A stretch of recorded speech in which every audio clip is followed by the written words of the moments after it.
just put out a video on the top 9 reasons your heart rate is going to be increased with exercise, okay? And this ranges from weather to fluids or dehydration, all the way to cardiac drift from the physiological aspect. So today, what we want to talk about is the cardiovascular system itself, okay? And how to lower that heart rate with exercise and through exercise.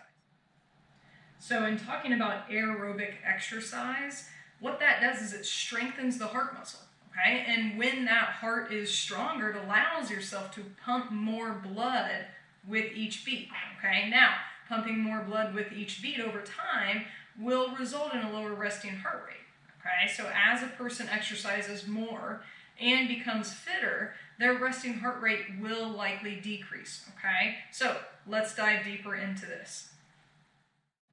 So what does the cardiovascular system do specifically?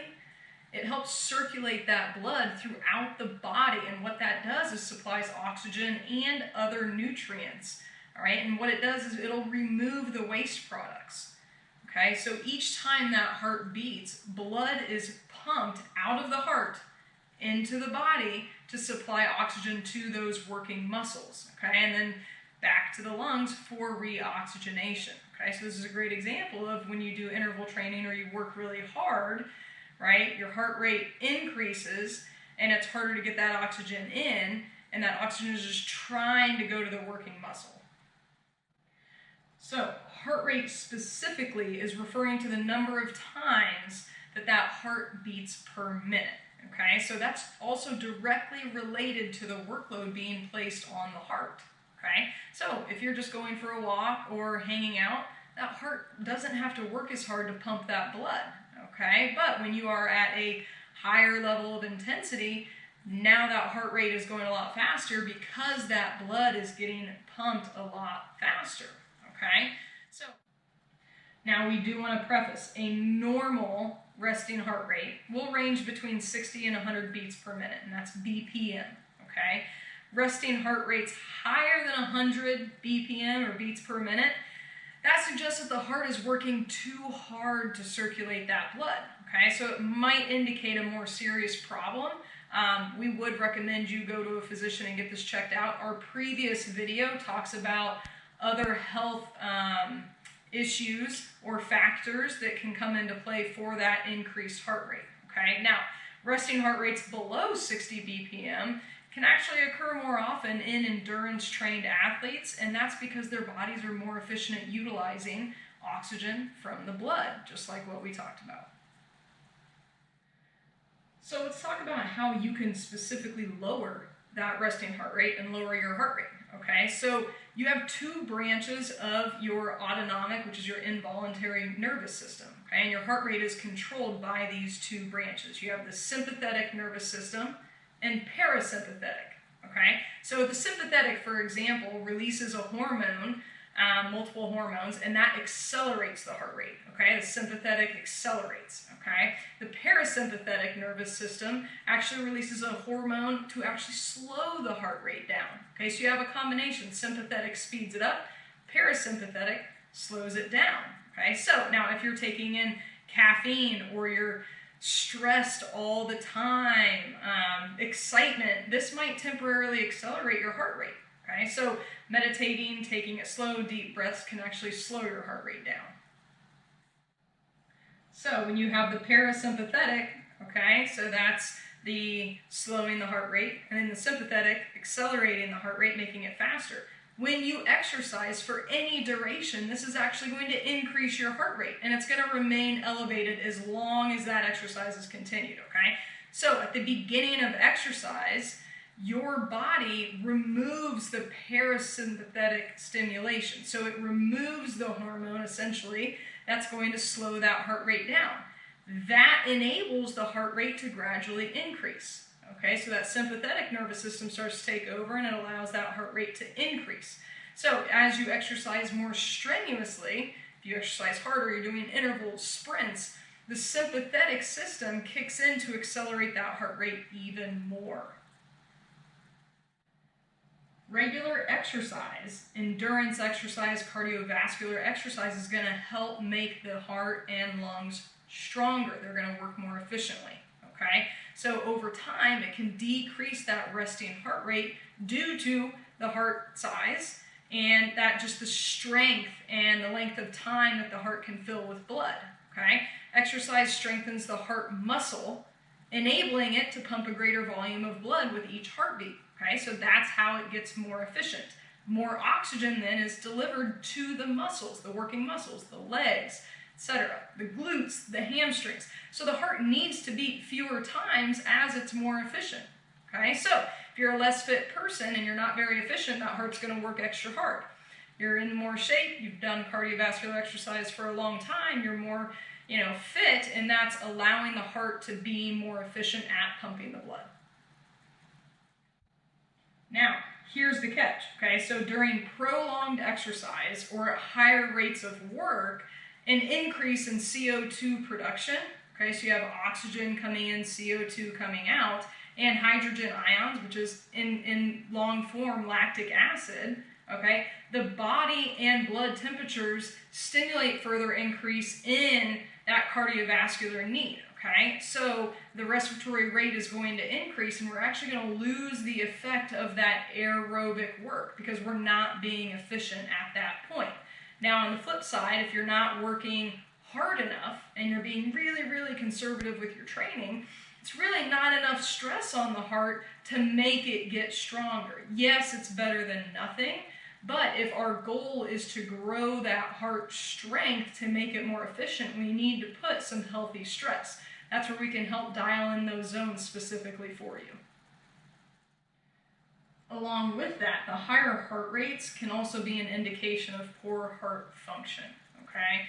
So it's just higher than usual stress being placed on the heart's ability to circulate that blood, all right? So this can further indicate, heart disease conditions and things like that. Again, we addressed that at the end of our other video. If you feel like something like that is happening, we always recommend go ahead and get that checked out by a physician.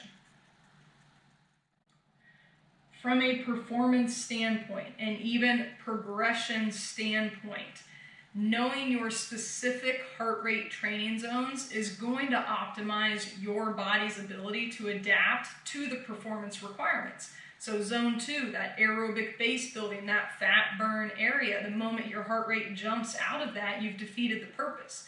Now you've gone into an anaerobic training zone, could be close to threshold, could be a lot of lactic acid production, okay? So your watch isn't going to be as accurate when it spits out just numbers at you, okay? We can help you identify those training zones from anywhere, okay? You can do it from your local track, you can do it on a treadmill, you could walk out your front door. All you need for runners is a GPS watch. All you need for it becomes truly necessary to monitor the intensity in order to optimize your chances of success through training and racing and just a daily life, okay? So our training zone template can help identify caloric expenditure. It'll give you your ideal zones for heart rate, pace, wattage. If you have a coach and you're working with a coach, we loop them in so they can adjust things as they want. But you're going to get your aerobic capacity, your anaerobic capacity, you're going to get your threshold, you're going to get work to rest ratios for interval training. You're going to get a lot of information that's going to help you build out a training plan, or if your coach has given you one or you found one online, it's going to help you plug in what you want and what goes where. And after you do the test, we are in constant contact. So we'll set up a Zoom and go over all of your data with you once you get your report. So you're not alone during this process. We are here to help. All right, let's talk about the cardiovascular and respiratory system, and let's just explain what it's doing during exercise. Okay, so movement requires activation and control of the musculoskeletal system. Okay, so when you run, your quadriceps, your hamstrings, your glutes. Okay, so movement requires activation of those muscles. Okay, cardiovascular and respiratory system is the ability to sustain that movement over time. Okay, so when the body engages in exercise training several times a week or even more frequently, each of these physiological systems, musculoskeletal system, cardiovascular, and respiratory, each of those undergoes specific adaptations to increase your body's efficiency and capacity.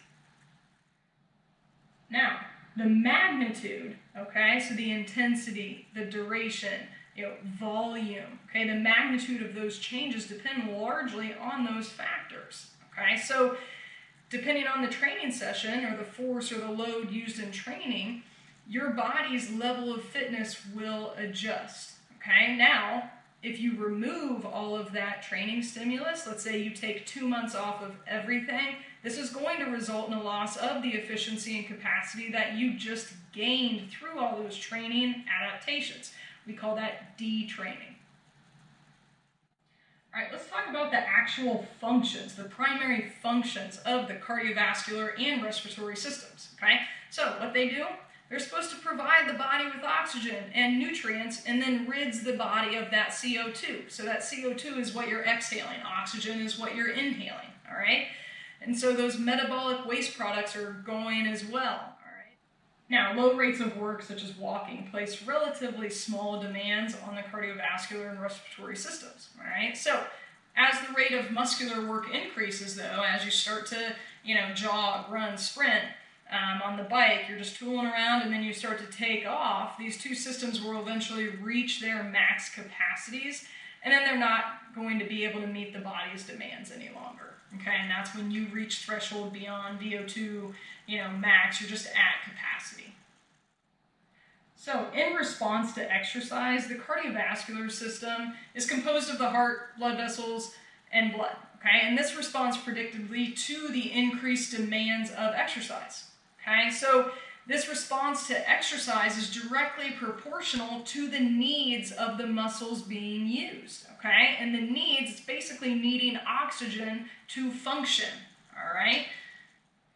Now, as that rate increases, intensity increases, your rate of work is going to increase and that oxygen need and uptake is going to increase, okay? So what's happening then is the cardiac output, that's the total volume of blood being pumped from the heart, okay? So it's the product of the heart rate, or beats per minute, okay? So as the rate of work increases, the cardiac output increases, aka that heart rate beats faster, that heart beats faster, okay?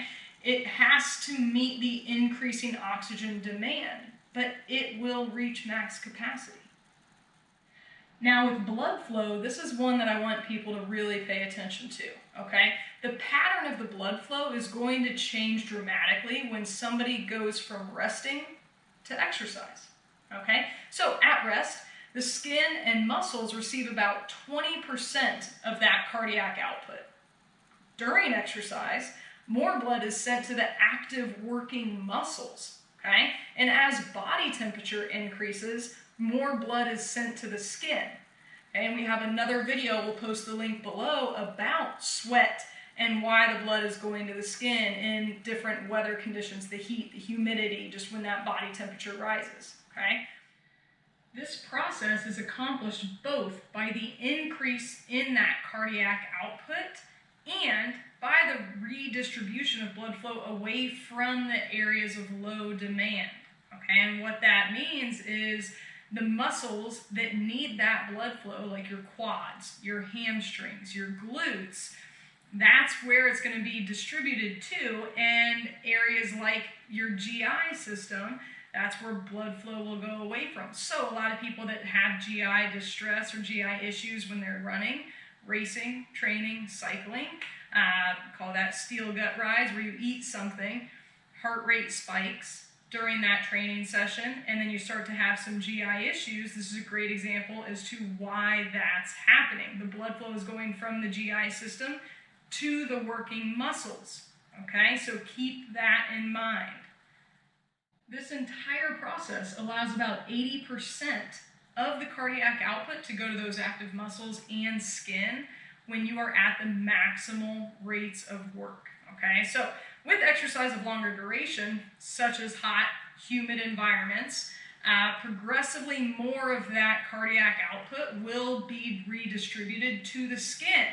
And this is going to counter the increasing body temperature, okay? Again, we have a video, we'll post the link below, but check it out. It's about weather, okay? Dehydration, fluids, okay? So What that does is it limits both the amount going to the muscle, the skeletal muscle that needs it for work, and the exercise endurance. Okay? All right, now we have the respiratory response to exercise. All right, and so your respiratory system is also going to respond when it's challenged with that type of stress through increased exercise and things like that. So during long endurance or prolonged exercise, or even higher rates of work, your increases in CO2 production, okay, that hydrogen ions, the lactic acid, and body and blood temperatures will stimulate the further increase in ventilation. Okay, so at higher intensities, the respiratory rate is going to increase. You're going to be craving some of that oxygen. You need more oxygen, but that CO2 is going to be pumping out at such a fast rate. Endurance training leads to significant cardiovascular and respiratory changes. Okay, and this happens at rest and during steady state exercise, okay, at both submax and max rates of work. Okay, submax is more that zone 2 range. Max is going to be threshold and well beyond. Okay, your zone 4, zone 5. So the magnitude of these adaptations definitely largely depends on your initial fitness level, on mode. Okay, so the type, on intensity, how hard are you going? On duration, is it 20 minutes? Is it 5 minutes? Is it an hour, 2 hours, 5 hours? Okay, and frequency. Are you doing 2 a days? Are you doing once a week? Are you doing every day or every other day? Okay, and on the length of training, weeks, months, years, things like that. Okay, so you can't just wake up one day and say, I'm going to be excellent at X, Y, Z. It's going to take time, and this is what proves it. Okay, so we've gone over so much about how those adaptations can help and what goes into, your muscular system, cardiovascular, respiratory, and how all that plays a role in lowering that heart rate. Okay, so it's not just, hey, I'm going to go do some zone 2 training. A lot more goes into it, but hopefully this video helped you understand just the physiological aspects of what's going on. Okay, please reach out if you have any questions at all. We are here to help. Again, the link to our remote testing, you can do it from anywhere. Cyclists, all you need is wattage, so you can use your bike trainer. You can utilize Zwift if you have it. You can do the protocol over a few different days during different training sessions. Runners, all you need is a GPS watch. Okay? What you're going to do is you can log on, use the link below, go to our website, you purchase the remote protocol. We'll get in touch with you and go over how to do the entire protocol and how you can split it up around a few days, things like that. So you're going to download that protocol, go through everything, set it up, you're going to complete it, you'll send us the fit file, and we'll be able to upload that data into our software and figure out, are those good efforts? Do you need to redo anything? Do you want to try it a few times before we run the actual report? So you can do this as many times as you want. Once you're done with that, what we do is then create your full performance metabolic profile. Email it back to you. We'll set up a time to hop on a Zoom and help you go through every single aspect of that report and how to implement it. If you have a coach, we always invite them to be on the call. We don't write specific training plans, but we can help you input the data into what you currently have or link you up with a coach if you don't have one. Okay, so we are here to help. Please reach out with any questions at all. If you have topic questions or anything you're curious about, send it to us, drop them in the comments, whatever you want to do.